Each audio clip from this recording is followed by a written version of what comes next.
Dear students, school math class में बच्चों आपका हार्दिक अभिनंदन। तो सभी स्टूडेंट जानते हैं कि बच्चों हमने चैप्टर न्यू स्टार्ट कर दिया है कॉम्प्लेक्स नंबर एंड बच्चों क्वाड्रेटिक इक्वेशन, यानी प्यारे विद्यार्थियों सम्मिश्र संख्या एवं द्विघात समीकरण। बच्चों ये बेहद इंपॉर्टेंट टॉपिक है और साथ साथ ये चैप्टर भी इंपॉर्टेंट है, आपको ध्यान रखना है। इसमें कुछ रिजल्ट आपको बच्चों याद रखने हैं। वे रिजल्ट है बच्चों आपको सबसे पहले बच्चों हमने कल यानी पिछले सेशन में आपको बताया गया था कि आई स्क्वायर की जो वैल्यू होती है भाई, आई स्क्वायर की वैल्यू -1 है। एक वैज्ञानिक था, मैथमेटिशियन गणितज्ञ बच्चों, आयलर था। उसने अपने नाम पे बच्चों एक वैज्ञानिक जो आप आयलर के नाम से जानते हो बच्चों, यहाँ पे आई स्क्वायर की जो वैल्यू उसने -1 दी थी, उसको आयोटा भी कहा था बच्चों। ठीक है, आई से ही आयोटा बना है बच्चों। जब आई स्क्वायर की वैल्यू -1 है तो बच्चों आई की वैल्यू आप निकाल सकते हो। यहाँ पे बच्चों क्या है, इसका स्क्वायर रूट ले लीजिए और -1 क्लियर बच्चों। अब ये बता दो आई की पावर 3 की वैल्यू आप निकाल सकते हो बच्चों, आई स्क्वायर मल्टीप्लाई आई। इसकी वैल्यू आप रिजल्ट के तौर पर याद करना है, जब क्वेश्चन करोगे तब वहाँ पे अप्लाई कर लेना है बच्चों। यहाँ पे आई स्क्वायर की वैल्यू -1 है इंटू आई। जब हम इसको मल्टीप्लाई के साथ लिखेंगे तो -i। तो एक बार बच्चों कंफर्म है कि आई की पावर 3 जो होता है -i के इक्वल होता है बच्चों। यहाँ पे देखना आई की पावर 4 की वैल्यू 1 क्यों, क्योंकि बच्चों आप जानते हैं कि आई स्क्वायर इंटू आई स्क्वायर या फिर आई स्क्वायर का होल वर्ग भी आप इसको लिख सकते हो बच्चों। आई स्क्वायर की वैल्यू -1 है। ऊपर देखना पावर क्या है, विषम है ना, ये सम है बच्चों, यानी इसकी वैल्यू +1 मिल जाएगी बच्चों। ध्यान रखना, जब भी जो पावर है आई की पावर, याद रखना जब भी आई की पावर 4 से डिवाइड वाले नंबर्स है उसकी वैल्यू हमेशा 1 होगी। मान लिया आई की पावर 32 है। अब ये देखो जो पावर है आई की वो 4 से डिवाइड हो रही है नहीं बच्चों। आई की पावर भाई 4 9 जा 32, 4 8 32 होना बच्चों। तो यहाँ पर आई की वैल्यू आप 1 मिल जाएगी, क्योंकि जो पावर है उसको आप ऐसे लिख लेना। अब बच्चों बात प्रश्न उठता है कि यदि आई की पावर ऐसा नंबर हो जो 4 से डिवाइड ना होता हो, तो बच्चों ये 4 से डिवाइड तो नहीं हो रहा, तो इसकी वैल्यू 1 तो नहीं होने की। तो सबसे पहले आप इसको 4 से ही डिवाइड करना है भाई। 4 4 8 32 हो गया, कितना बचा बच्चों 3। अब ध्यान रखना 35 को क्या लिख सकते हो बच्चों, 4 की मल्टीप्लाई करो 8 में यानी भागफल, और प्लस के रिमाइंडर क्या बच्चों 3। तो यहाँ जो 35 है इसको आप ऐसे लिख लिया करो। अब ये बच्चों आई की पावर 8 चौक 32 और प्लस के 3 जो ऐड हो रहा हो ना, तो आई की पावर अलग से लिखा करो। जैसे कि बच्चों x की पावर 5 प्लस के 3 है, ठीक है बच्चों। तो या एक काम कर लो, a की पावर x प्लस के y है, तो a की पावर x इंटू a की पावर y, गुणा करने पे पावर ऐड हो जाती है। ठीक है बच्चों, ये रिजल्ट आपको याद होना चाहिए।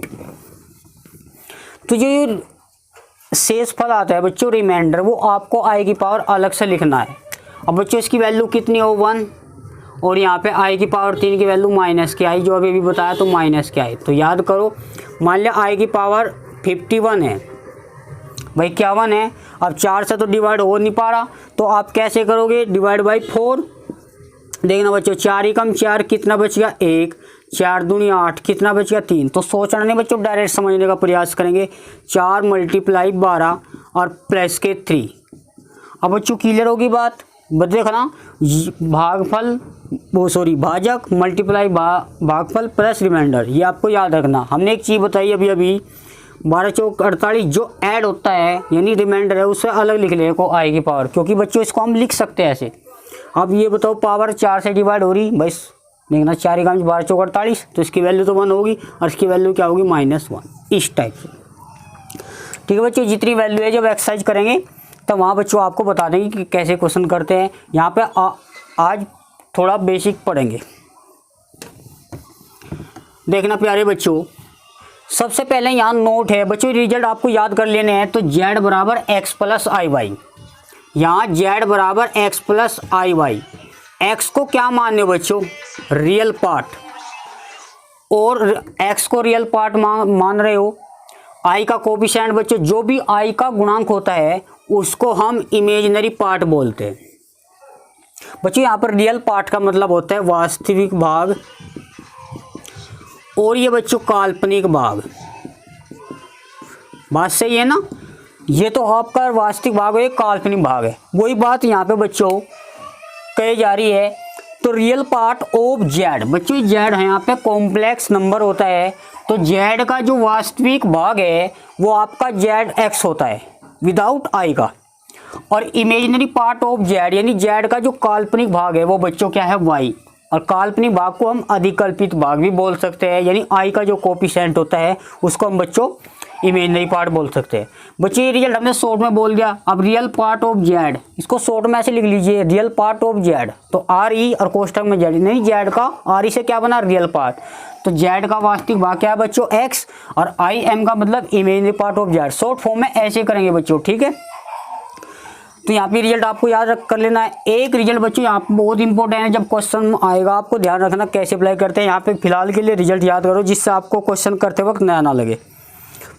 शुद्ध वास्तविक और शुद्ध काल्पनिक सम्मिश्र संख्या, तो प्योरली, शुद्ध का मतलब बच्चों प्योरली रियल और प्योरली इमेजिनरी। बच्चों यहाँ पे दो कंडीशन है, जब क्वेश्चन में कहेगा शुद्ध वास्तविक है तो वहाँ पे बच्चों शुद्ध वास्तविक है, वास्तविक का नाम क्या आता है यहाँ पे, इमेजिनरी पार्ट जीरो, यानी काल्पनिक भाग बोलते हैं आई एम जेड जीरो। जब बच्चों प्योरली इमेजिनरी कहेगा यानी काल्पनिक का, तो वहाँ पे रियल पार्ट यानी वास्तविक भाग शून्य रखना है। बच्चों ये फॉर्मूले आपको याद कर लेने हैं। इसके बाद बच्चों हम पहुँचते हैं सम्मिश्र संख्याओं का समुच्चय, सेट ऑफ कॉम्प्लेक्स नंबर। बच्चों देखना, ये जेड बराबर सबसे पहले हमने एक्स प्लस आई वाई लिया था। यहाँ पे सी बराबर, कोई सी ले लो कोई प्रॉब्लम नहीं है, सी बराबर ए प्लस के आई बी सच दैट ए और बी यहाँ पर रियल नंबर है। बच्चों वहाँ पे एक्स वाई की बात करी थी, कोई दिक्कत नहीं, कोई दोनों तुम्हारे यहाँ दोनों अप्लीकेबल है। जेड बराबर एक्स प्लस आई वाई और सी बराबर ए प्लस आई बी, ए भी कोई रियल नंबर है। ए बच्चों जो है रियल पार्ट है किसका, सी का है। तो बच्चों यहाँ पे आई का कोफिशिएंट बी है, यो इमेजिनरी पार्ट है। अब इमेजिनरी पार्ट जेड का मतलब सी ले लो, तो यहाँ पे बी है, ठीक है बच्चों। ये आपसे कन्फ्यूज मत होया करो, ये सब सेम है। इसके बाद बच्चों यहाँ पे क्या है, इसने कहा विच, जहाँ पे बच्चों where C is the complex number. यहाँ सी को बच्चों डिनोट कर रहा कॉम्प्लेक्स नंबर यानी समी संख्या को डिनोट करता है। ए रियल पार्ट है, देखो बच्चों रियल पार्ट को हम शॉर्ट में आर पी भी लिख सकते हैं, इमेजिनरी पार्ट को शॉर्ट में आई पी। इमेजिनरी पार्ट का मतलब बच्चों काल्पनिक भाग, और काल्पनिक भाग का दूसरा नाम है अधिकल्पित भाग। बच्चों इसको भी याद रखना। अब नोट, ये बहुत इंपॉर्टेंट है, प्रत्येक वास्तविक संख्या, अच्छा वास्तविक संख्या बताओ वो क्या हो बच्चों, माइनस इन्फिनिटी से प्लस इन्फिनिटी के बीच में जितने भी नंबर्स है इनके मध्य लाई होते हैं वे सारे के सारे रियल नंबर की श्रेणी में आते हैं।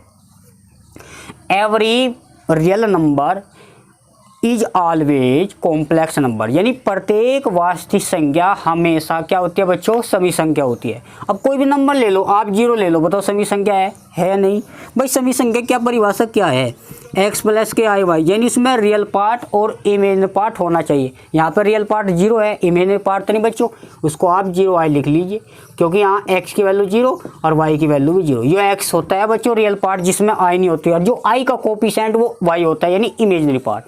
अब बच्चों दो, ये रियल नंबर है यानी क्या कहा, प्रत्येक वास्तविक संख्या हमेशा क्या होती है, समी संख्या। और समी संख्या कब होगी बच्चों, या जब हम इनमें से जीरो आई ऐड कर देंगे, ठीक है। मान लें यहाँ 5 आई है, अब बच्चों क्या है, समी संख्या है, कहा इसने कंडीशन प्रत्येक काल्पनिक नंबर, बच्चों ने कहा प्रत्येक काल्पनिक या अधिकल्पित दोनों नाम सेम है, संख्या सदैव एक समी संख्या होती है। भाई प्रत्येक वास्तविक संख्या भी कॉम्प्लेक्स नंबर होती है, प्रत्येक काल्पनिक संख्या भी कॉम्प्लेक्स नंबर ही होती है। अब ये काल्पनिक संख्या है, इसमें जीरो ऐड कर दीजिए, ये भी एक समी संख्या होगी। बच्चे समी संख्या क्या कहती है, उसमें रियल पार्ट का होना और प्लस इमेजिनरी पार्ट का होना बेहद जरूरी है, ठीक है। ये तो था बच्चों आपका कॉम्प्लेक्स, और ये रिजल्ट है आपको। कभी कभी क्या होता है बच्चों, मान लिया हमारे पास ए प्लस आई बी बराबर जीरो है। अच्छा राइट साइड में जीरो कब आया, या तो बच्चों ए जीरो होगा या बच्चों आई का कोफिशिएंट बी जीरो होगा। भाई यहाँ पे जीरो रखेंगे और बी की वैल्यू जीरो रखेंगे, वाई मल्टीप्लाई जीरो कितना मिलेगा, जीरो। तो ध्यान रखना, जब भी कोई समी संख्या इक्वल जीरो है तो उसका रियल पार्ट इमेजिनरी पार्ट अलग अलग जीरो के बराबर रखेंगे, ठीक है बच्चों। ये आपको रिजल्ट आज याद कर लेना है। मिलते हैं बच्चों नेक्स्ट सेशन में।